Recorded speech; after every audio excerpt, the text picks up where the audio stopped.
누가복음 12장 54절부터 59절까지 한 절씩 교독하시겠습니다. 또 무리에게 이르시되 너희가 구름이 서에서 일어남을 보면 곧 말하기를 소나기가 오리라 하나니 과연 그러하고 남풍이 불물 보면 말하기를 심히 더우리라 하나니 과연 그러하니라. 외식하는 자여 너희가 천지의 기상은 분변할 줄 알면서 어찌 이 시대는 분변치 못하느냐? 또 어찌하여 옳은 것은 스스로 판단하지 못하느냐? 내가 너를 고소할 자와 함께 법관에게 갈 때에 길에서 화해하기를 힘쓰라. 저가 너를 재판장에게 끌어가고 재판장이 너를 관속에게 넘겨주어 관속이 옥에 가둘까 염려하라. 내게 이르노니 홀이라도 남김이 없이 갚지 아니하여서는 결단코 저기서 나오지 못하리라 하시니라. 아멘. 주님께서 앞으로 있을 일에 대해서 깨어 기다리는 사람이 되라 하시고, 또 그 청지기들이 그때에 깨어 있는 걸 보면 칭찬할 것이다 뿐만 아니라 이제 주님이 오신 것은 땅에 불을 던지러 왔기 때문에 오히려 불화함이 있고 분쟁이 있을 것이다. 이 말씀을 하시면서 이제 이 오늘 읽은 말씀을 또 계속 이어서 하시는 겁니다. 주님께서 말씀하시는 것을 사람들이 깨닫지 못하고 바로 그들 앞에서 말씀하신 이가 누구신 줄을 알지 못하여서 소경된 바리새인들, 서기관들이 이 앞에서 똑같이 지금 주님 앞에서 방황하고 있습니다. 우리가 영적 생활하면서 매우 중요한 것은 분별력이에요. 영적 생활을 잘하는 사람들, 분별력이 있어서 하나님 앞에 자기가 결단할 기회를 놓치지 아니하고 기회를 붙잡는 사람이 참으로 훌륭한 사람이고 잘 믿는 사람입니다. 예수께서 말씀하시건만 이 말씀이 자기에게 하신 말씀인 줄 깨닫지 못하고 엉뚱한 소리 하는 사람들을 우린 계속 보고 있어요. 자기들을 가리켜 말씀하신 줄을 깨닫는 순간에는 또 오히려 분을 내가지고 예수의 입을 막으려고 애를 쓰고 있습니다. 그래서 주님이 하시는 말씀이 자기에게 임하기를 이렇게 거절하고 뿌리치고 또 귀를 틀어막고 그것을 부정하려고 할까? 이런 모습들이 2000년 전에 바리새인에게만 있는 것이 아니라 이 시대에도 똑같이 있다는 것이 성경이 우리 앞에 있는 이유입니다. 그런 사람이 없다면 이 성경을 우리 앞에 두시지 않았을 것이나 이 성경이 우리 앞에 있다는 것은 주님은 그때나 지금이나 똑같은 말씀을 하실 수밖에 없는 이 시대와 여기 사는 사람들의 영혼을 두고 하시는 거예요. 그래서 영적 생활을 남의 일처럼 하지 말자 우리가 다짐하고 계속 다짐합니다마는 다짐하던 사람들도 어느새 자신이 그렇게 되어지는 것을 또 발견하게 됩니다. 그래서 항상 깨어있도록 피차 간에 권면하고 열심을 내는 것이 중요합니다. 지금 우리 교회의 목표가 얼마만한 사람들이 모이는 것도 아니고 세계에서 제일 큰 교회, 그런 허황된 목표는 다 버려야 됩니다. 성경 어디에도 그런 목표를 가지라고 가르친 적이 없어요. 오히려 주님은 깨어서 기다리는 사람이 되라 말씀하셨고, 그날에 너희는 능히 이 환난을 피할 수 있도록 준비하라 말씀하셨지, 또 그때 인자 앞에 능히 서도록 자기를 준비하라 말씀하셨지, 오늘날 많은 교회들이 하고 있는 그런 이벤트나 쓸데없는 목표들을 성경은 가르치지 않습니다. 오히려 애굽에서 나온 60만 3,550명 가운데에 단 2사람만 가나안 땅 들어갔다는 사실을 성경이 강조하고 있어요. 하나님께 나온 사람은 심히 많되 그 중에 구원받은 자의 수는 매우 적다는 것을 성경이 밝히고 있습니다. 이런 영적 생활, 자칫하면 남의 일같이 생각하고 자칫하면 잠자는 자같이 소경되기 쉬운 것이 영적 생활인 줄 알고, 어떻게 하면 우리가 이 시대에 정신 차리고 깨어있는 사람이 될 것인가, 이것처럼 중요한 일이 없습니다. 이 밤에 나와 기도하는 것도 우리는 성실히 기도하면 착한 사람, 훌륭한 신앙이라고 사람들이 여길 거라 하는 기대치도 물론 있겠지만은 정말 중요한 것은 깨어있기 위함인 것입니다. 주님이 하시는 일에 대해서 놓치지 아니하고 그 말씀이 그냥 지나가시지 않도록 그 말씀을 붙들려고 하는 것이거든요. 같은 시간에 설교를 들으면서도 어떤 사람은 말씀을 붙들고 그 말씀을 받아들여서 그 말씀이 역사하신 사람이 있는가 하면은 역시 허탕친 사람도 있어요.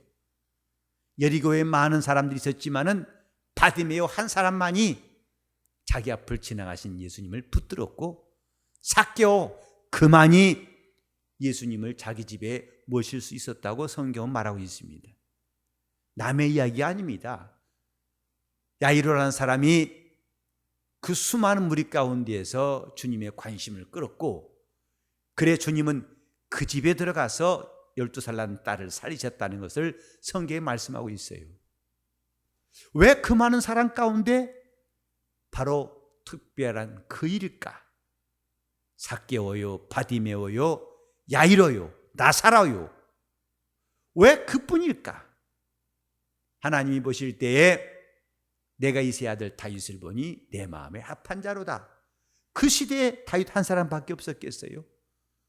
그 아버지 이세에게는 아들이 8명 있었습니다. 그러나 하나님은 다윗에게 시선을 두시고 그가 내 마음에 든다고 하셨어요. 우리는 이런 사실을 두고서 우리가 하나님의 눈에 들 것인가 아니면 그 눈 밖에 날 것인가 하는 중요한 문제가 있다는 것을 깨달아야 됩니다. 같이 와서 아멘 한다고 해서 되는 것이 아니라 자신이 거기에 들지 않으면 헛수고한 겁니다. 헌일한 겁니다. 영적 생활은 자칫하면 헛수고하기 딱 알맞습니다. 성경에도 말씀했잖아요. 주여 주여 우리가 주의 이름으로 선지자 노릇하고 귀신 쫓았습니다. 그때 주님 말씀하시기를 나는 너희를 도무지 알지 못한다.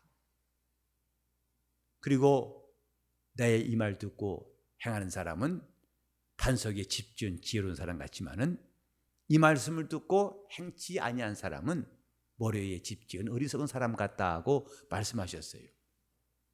분명히 집은 지었는데 모래 위에 지은 집, 재료도 좋고 멋있게 지었는데 기초가 모래 위에 세웠다면은 큰 물이 났을 때에 그건 다 무너져 버려서 다 파괴될 것이라고 말씀했어요. 지은 것이 헛수고다 해요. 바울도 말했죠. 누구든지 이 터 위에 집을 짓는데 금이나 은이나 보석이나 나무나 풀이나 짚으로 집 짓는다. 하지만 반드시 그날의 공력을 불로 시험할 것인데 그때 공력이 타버리면 해를 받고 타지 않으면 상을 받을 것이다 하고 말씀했어요. 헛수고하지 않는 것 매우 지혜로운 일입니다. 저는 우리 교회에 출석하신 분들에게 우리 교인 되라고 강조하고 싶질 않아요. 우리 교회 떠나면 안 된다고 말하고 싶질 않아요. 우리 교회 오셔서 신앙생활에 도움이 있으면 열심히 하십시오. 그러나 뭔가 여러분 마음에 불편하고 시험 들리면은 가실 수 있어요. 저는 김소월의 시를 한번 읽고 싶어요. 가시는 기념마다 고이고이 보내드리오리라 하고 지려 밟고 가시옵소서 하고 저는 보내드리고 싶어요.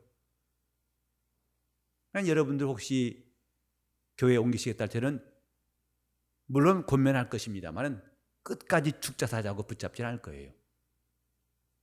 전 여러분들이 우리 교회에서 평생 신앙생활을 한다고 강조할 담력이 없어요. 목사의 설교가 여러분에게 은혜를 끼치지 못하면 여러분들은 사실 여기 있을래야 있을 힘도 없다고 할 수 있어요. 저는 지금 여러분들이 우리 교인 되는 것보다도 여러분들이 성경을 믿는 사람이 되길 바라는 거예요. 이 성경에서 주님이 하신 말씀이 들려오는 산 사람 되길 바라는 것입니다. 우리 교회 기둥집사, 저는 그런 말 싫어요. 그런 말 하지 않고 싶어요. 여러분이 하나님 성전에 기둥돼야 되지요. 지금 뭔가 착각들하고 있다 이 말. 인간의 마음에 들게 교회에 기둥됐다 하지만 자기 영혼이 이런 영적 분별력이 없다면 무슨 소용이 있겠어요? 그래 주님이 주신 기회는 착실하게 잃어버린다면 무슨 소용이 있겠냐고요. 무슨 유익이 있습니까? 말씀을 들으면서도 그 시간마다 감동이 자기에게 울려오고 영혼에 큰 울림이 있어가지고 정말 은혜 받는 시간들이 마치 옷감 짜듯이 그렇게 따여져 갈 텐데 이미 그런 시간은 끝난 지 오래되었고, 다만 자기의 열심과 노력으로만 지태한다면 사실 자기 영혼에 유익이 없는 겁니다. 여러분이 지금 왜 광야에 나왔느냐 하고 주님께서 하신 말씀을 들을 수 있어야 됩니다. 너희가 무엇 보려고 광야에 나왔느냐? 바람에 흔들리는 갈대냐? 옷 잘 입은 사람이냐? 선지자냐? 지금 왜 신앙생활하느냐? 라고 주님이 물으실 때에 우리는 어린아이나 어른이나 제대로 답변할 수 있어야 할 것입니다. 나 영생 얻고 싶고, 나 주님 나라 가고 싶고, 난 성경을 믿는 자가 되고 싶고, 난 주를 따르는 자가 되고 싶고, 주님이 하라고 하신 일을 하고 싶고, 주를 섬겨 살다가 주님 오라 하실 때에 나는 그 나라에 꼭 들어가랍니다 하고 이런 믿음이 있는 사람들, 그게 주님의 관심을 끄는 거죠. 자기의 쓸데없는 권위로 자기를 치장하고 남들이 볼 때 좀 함부로 할 수 없는 사람들은 그건 별 소용없어요. 전 여러분 앞에서 그런 권위를 세우지 않기로 항상 다짐해요. 목사라는 권위를 내세워가지고 그 권위가 말씀의 권위보다 더 커지게 되는 일을 저는 도모하지 않겠다 이 말이에요. 이 본문도 마찬가지입니다. 여기에 너희가 말하기를 구름이 저 서쪽에서 일어나게 하면 곧 소나기 오겠구나 말하는데 진짜로 오지 않느냐? 소나기가 오리라 하던 대로 과연 그렇게 되지 않느냐? 또 남쪽에서 부는 바람이 내 몸을 스칠 때 덥겠구나 하더니 과연 그렇게 덥지 않더냐? 이렇게 너희는 지금까지 시험에서 입증한 것들, 여기 보면 56절에 분변한다 할 때예요. 분변이란 말은 시험하여 입증한다는 뜻이에요. 그냥 느낌으로 아는 게 아니라 오랜 세월 동안 그것을 시험해서 이것을 입증하는 것. 그러니까 여기 나와 있는 주님 말씀 가운데 구름이 서쪽에서 일어날 때 이거 소나기 오겠네. 이것은 느낌이 아닙니다. 오랜 세월 동안 시험하여 입증한 것, 곧 분별한 것들이고, 남쪽 바람이 불 때 덥다는 것은 그 순간의 기분이 아니고 오랜 세월 동안에 입증된 거예요. 그런데 어째서 천지의 기상은 분별할 줄 알면서 어찌 이 시대는 분변치 못하느냐? 이 시대에 되어진 일을 보고 이러면 이런 일이 있겠구나. 왜 이런 답은 안 나오냐 이 말이죠. 날씨에 대해서는 그렇게 시험해서 입증해가지고 저럴 것인데 그럼 반드시 되고, 이거 비 오겠는데 비 오는 것을 느꼈다면은 시대도 분별할 줄 알았지 않겠느냐. 이 시대가 되어진 걸 보면서 이렇다면 반드시 이렇게 되겠구나 하고 그걸 분별할 수 있는 사람이 되지 않겠느냐, 이 말이에요. 우리는 지금 이 시대에 어떤 일이 일어나고 있는가를 봄으로써, 즉 이 시대에 일어나는 일들이 마치 서쪽 하늘에서 구름이 오르는 것 같고 또 남쪽에서 바람 부는 것 같은 것이다, 이 말이죠. 그럼 이런 현상이 있다면 무슨 일이 있을 것이냐? 기상을 통해서도 기상을 분별하는 것처럼 주님이 요청하신 것은 이 시대를 분별하라 하신 말씀이에요. 지금 세상 돌아간 것을 보고서 분별해봐라. 이런 일 다음에 무엇이 있을지. 저 서쪽 하늘이 바로 구름이 일어난 걸 보면서, 현상 보면서 소나기 올 것을 너희가 미리 예측하는 것처럼 이 시대를 보고서 느끼는 게 없느냐, 아는 게 없느냐, 이 말씀이에요. 왜? 지금 되어진 일들은, 세상 돌아간 일들은 남의 일이 아니거든요. 그래서 예수님께서도 말세의 징조를 말씀하셨어요. 제자들이 그날이 궁금해가지고 언제입니까? 할 때 언제다, 몇 년 며칠이다 하지 않고, 자, 저째 기근이 있을 것이다. 나라와 나라가, 민족이 더불어 싸움이 일어날 것이다. 난리와 난리의 소문이 있을 것이다. 하지만 이것은 끝이 아니다, 시작이다. 우리는 지금 이 시대가 어떻게 돌아가는지, 교회에서 이런 이야기하면은 비영적인 것으로만 이해하는 것도 극단적인 생각이에요. 오직 교회에서는 하나님 말씀만, 성경만 말하고 이렇게 세상 말하면 안 된다. 그것도 너무 좀 지나친 것 같다 생각해요. 지금 보세요. 이 세상에서 지금 우리나라도 이제 동성애가 공공연하게 행해지고 있어요. 이미 미국도 지난 6월에 미국 연방법으로 동성애가 합법화되었어요. 남자끼리 부부가 됩니다. 여자끼리 부부가 돼요. 그걸 법으로 보호하고 있어요. 그러니까 여자인 남편, 여자인 아내, 이것이 저 어느 한 구석에서 이상한 사람들이 얘기 아니라 이미 유럽의 여러 나라뿐만 아니라 미국까지도 합법화되었어요. 우리나라도 언젠간 그렇게 될 날이 그리 멀진 않은 것 같아요. 자, 이런 일들이 말세에 있을 거라고 성경에 기록되어 있지 않습니까? 근데 그런 일들이 지금 우리 앞에 보이고 있어요. 그렇다면 이런 일이 있을 때 앞으로 무엇이 있겠는가? 이렇게 시대를 분별할 수 있는 사람들, 이렇게 우리는 시대를 분별할 수 있는 신앙이 되어야 한다, 이 말이에요. 그렇게 되는 이유가 뭡니까? 이렇게 되어야 할 이유가 뭐냐면, 그래야 기회를 놓치지 않습니다. 분별할 줄 알아야 하나님 주신 기회를 놓치지 않는다, 이 말이죠.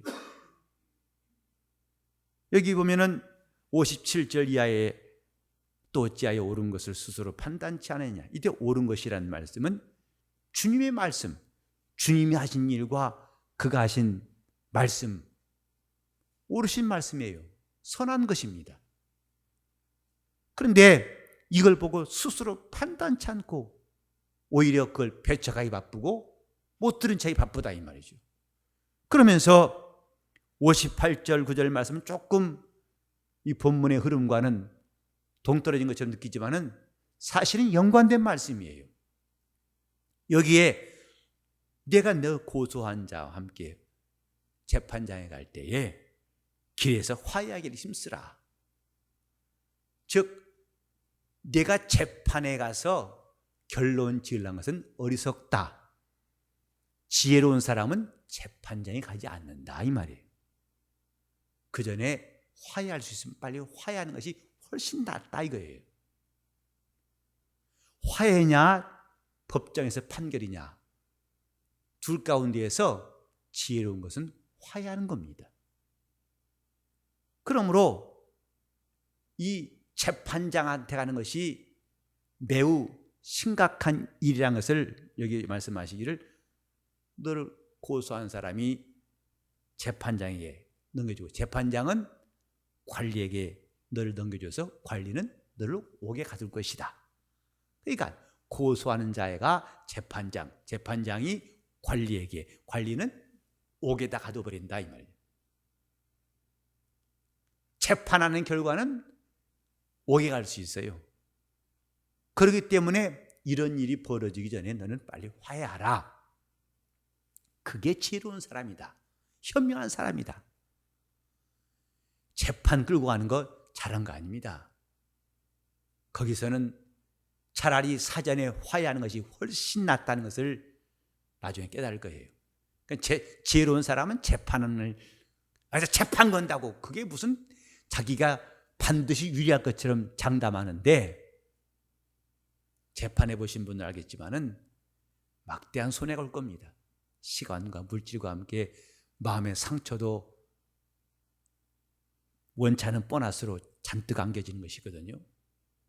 그래서 만약에 내가 옥에 갇힌다면은, 일단 갇힌다면은 홀이라도 남기지 없이 갚지 않고는 못 나온다는 거예요. 일단 옥에 갇힌다면은 조금도 깎아주지 아니하고 홀이라도 남김없이 다 갚아야만 나올 수 있다. 그러나 네가 화해한다면은 그것과는 비교 없이 쉽게, 아주 이전에 네가 재판에 갔을 때보다 훨씬 좋은 형편으로 마감할 수 있다. 주님이 이 말씀을 왜 하셨냐면요, 때가 늦기 전에, 재판장에 갈 때보다 더 좋은 것은 법정 가기 전에 화해하는 것이고, 재판장한테 간 것보다 더 악화된 것은 옥에 갇혀버린 것이라고요. 그래서 너는 길에서 얼른 길에서 화해하기를 힘쓰라. 즉 때가 늦기 전에 기회를 놓치지 말라 이 말이거든요. 이것이 58절 9절에 있는 말씀이에요. 때가 늦기 전에, 더 이상 늦어지기 전에 얼른 화해하라. 조금 더 이 의미를 보자면은, 하나님은 재판장이세요. 우리는 고소당한 사람이에요. 죄를 지은 다음부터 온 인류는 하나님 앞에서 하나님과 사이가 가장 망가져버린, 극도로 망가져버린, 그래서 이제는 하나님의 적이 되었어요. 원수란 말 자체가 적이거든요. 대적이거든요. 마귀가 대적이죠. 죄를 지으면 인간은 그때부터 하나님이 대적하신다고 그랬어요. 교만한 자는 대적하시고 겸손한 자에게는 은혜를 베푸신다 할 때 그 대적이란 말은 원수란 뜻입니다. 그러니까 인류가 죄 때문에 가진 형편이 뭐냐? 하나님과는 치명적인 문제를 갖게 되었다. 곧 그분과 맞서게 되었다. 근데 그분과 맞서서 누가 이로울 자가 있겠고 누가 승리하겠습니까? 그때 부지런히, 그 재판장에 가기 전에 부지런히 네가 화해를 한다면 너는 좋은 기회를 얻을 수 있을 것이다. 그분 앞에 가기 전에 화해하라. 여기 길에서라고 58절에 말하는데, 길에서 화해하라. 곧 다른 말로 하면 우리가 아직 살아있을 때 회개해서 믿음 가지고 돌이키라 이 뜻이에요. 육체를 떠난 다음에는 심판장이신 그분 앞에서 우리는 피할 데가 없어요. 길에서, 곧 우리 인생 중에 있을 때, 아직 살아있을 때 급히 화해하라는 메시지예요. 이렇게 분별할 줄 알면은 때가 늦기 전에 화해할 수 있어요. 때가 늦기 전에 후회하지 않을 일을 할 수 있어요. 그러니까 때를 놓치지 않기 위한 중요한 전제가 뭐냐? 분별하는 것이다 이 말이죠. 그건 이 시대를 보고 분별한 사람들은 늦기 전에 기회를 얻을 수 있다. 이것이 오늘 읽은 본문의 중요한 줄거리예요. 영적 생활, 첫째는 분별해야 되고 둘째는 기회를 잃지 말아야 됩니다. 이것이 잘하는 거예요. 교회에서 어떤 직분 맡았느냐, 내가 얼마나 많은 사람들을 움직일 수 있냐, 우리 교회는 몇 명 모이는 교회냐, 아무 소용없어요. 큰 교회에서 신앙생활하다가 죽으면 저 하늘에 상이 많다고 보장할 수 있습니까? 어림도 없죠. 마찬가지예요. 이것은 전혀 인간의 욕심일 뿐이지 자기 영혼에는 도움이 안 됩니다. 주님은 이 시대에 눈으로 보고 귀로 듣고 우리가 느끼는 이 모든 시대를 분별하라 이 말씀이에요. 저는 지난 미국 세미나 가서 끝날 돌아온 날 비행기 타기 전에 약간 시간이 있어가지고 어떤 세미나에 참석한 적이 있어요. 근데 그 강사 선교사님 하신 말씀이 참 재미나요. 강의를 아주 열심히 들었는데, 자, 지금 그 베리칩이라고 한 말 들어보셨죠? 저도 그 질문 많이 받았어요. 목사님, 미국에 있는 목사, 미국 시민권 가진 분, 제가 몇 번씩 질문했어요. 베리칩이 뭡니까? 어떤 것입니까? 또 지금 오바마가 전 국민 의료보험 실시하면서 받으라고 하는 그것이 베리칩입니까? 아닙니까? 그것이 666입니까? 아닙니까? 많이 질문 받았었는데, 어쨌든 그것이 베리칩인지 아닌지는 논란이 있겠습니다만, 어쨌든 앞으로는 생체에다가 인식 칩을 심을 때가 곧 올 수 있을 거라는 것이 매우 전망적이에요. 그러니까 이마와 손목에 표반다 할 때 그 표가 뭘까요? 바코드는 아닙니다. 그건 다들 이마에 바코드시 얼마나 보기 숭충하고, 한때는 바코드가 666이라 해서 또 한참 떠들었던 데 있었는데, 근데 지금은 나노 테크놀로지를 해서 아주 머리카락에 그 지극히 작은 그거만 딱 보면시면 거기에 정보가 다 들어가 가지고 그 정보를 가지고 다 컨트롤할 수 있다는 거죠. 근데 지금 적어도 앞장서서 기독교인들이 그걸 반대할 거예요. 왜냐하면 이 요한계시록의 666이라는 그 짐승의 표가 그것일 것이다 해서 매우 거부감이 많다 이 말이죠. 근데 앞으로는 이런 것들이 다 거부감 없이 될 수 있는 날도 올 수 있다 하는 그 과정을 설명하는데 매우 흥미롭더라고요. 그게 뭐냐?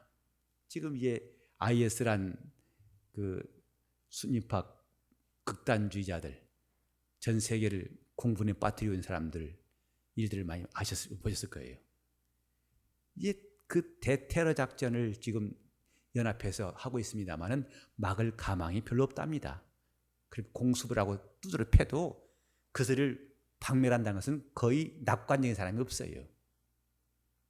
그래서 점점 더 공포가, 우리나라도 이제 안전한 곳이 아니다 하고, 벌써 우리나라에도 시리아 난민이 200명이 들어왔다고 그러죠. 이제는 어느 나라도 예외가 될 수가 없다고 그래요. 그때에 아주 자연스럽게 바로 거부감 없이 이 표를 받게 할 수 있겠다는 거예요. 왜냐하면 이제 이걸 다 사람에 심어놓으면은 범죄자가 대상 가능한 사람들을 다 파악할 수 있다는 거예요. 손바닥 보듯이. 그래서 테러를 일으키기 전에 미리 색출할 수 있다. 그래서 이것이야말로 평화적으로 테러를 갖다가 막을 수 있는 방법이다 한다면은 가뜩이나 테러에 지금 공포에 있는 사람들이 좋다 하고 그 명분 때문에 받을 수 있다는 거죠. 그러면 아마 거의 모든 인류들이 거의 저항 없이 받을 수 있다. 그분의 설명이에요. 이렇게 IS가 날뛰는 것도 이 시대에 우리가 정신 차리고 하나님이 우리에게 무엇을 원하시는가를 깨닫게 하시는 현상이라 볼 수 있어요.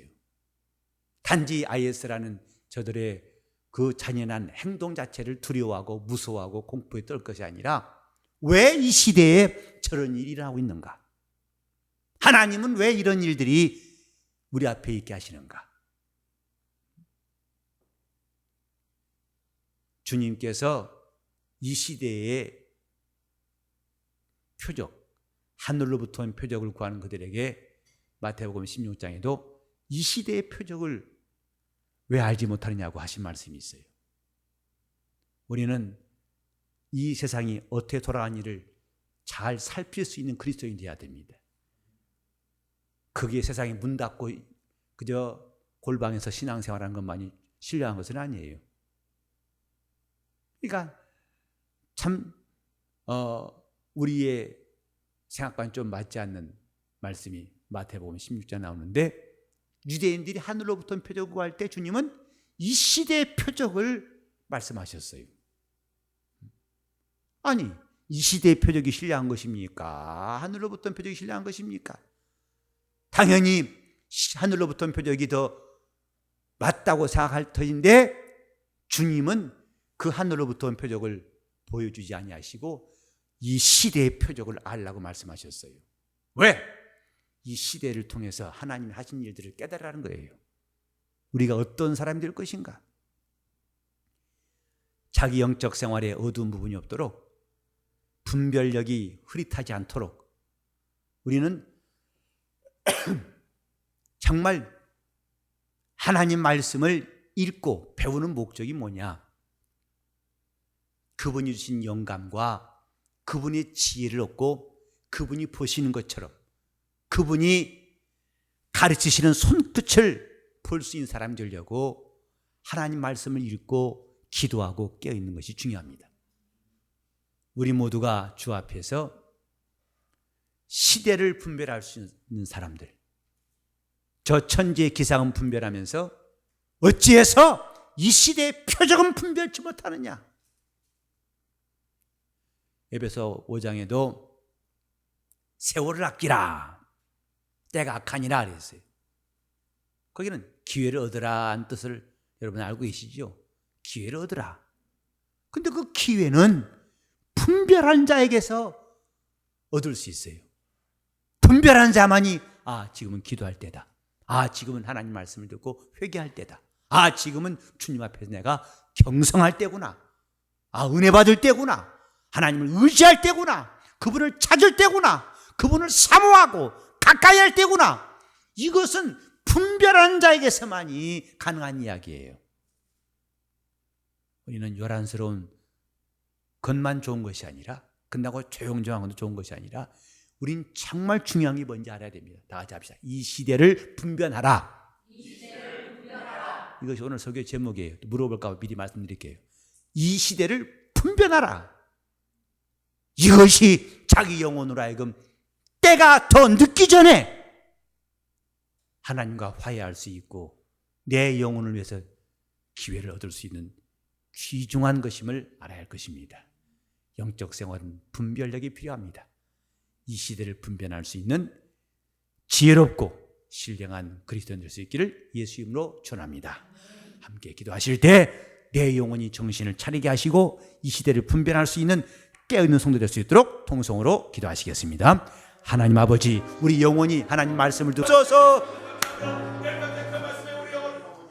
하나님 아버지, 우리가 잠자는 영혼이 다 깨어나게 도와주시옵시고, 지금은 자다가도 깰 때 됐다 하신 성경 말씀이 우리 영혼에 들려오게 도와주시옵소서. 그래서 깨어있는 성도들, 우리 주님 앞에서 이 시대를 분별하여 신령한 교회를 다 붙잡을 수 있도록 우리 교회를 역사하여 주시옵소서. 이생의 염려와 재리와 유혹의 말씀이 막혀 결실치 못하며 자기 마음의 우둔함, 영적인 분별력이 흐려져서 답답한 사람이 없도록 주여 우리에게 긍휼 베푸시고 회개하여 자기 영혼을 깨울 수 있는 겸손하고 진실한 성도들 다 되게 하여 주시옵소서. 그날이 가까우면 볼수록 우리가 모이기를 힘쓰게 도와주시옵시고 사랑과 사랑을 격려하며 서로 돌아볼 수 있도록 역사하여 주시옵소서. 주의 은혜 함께 하시고 인도하시기 원하며 예수 이름 받들어 기도를 드리옵나이다.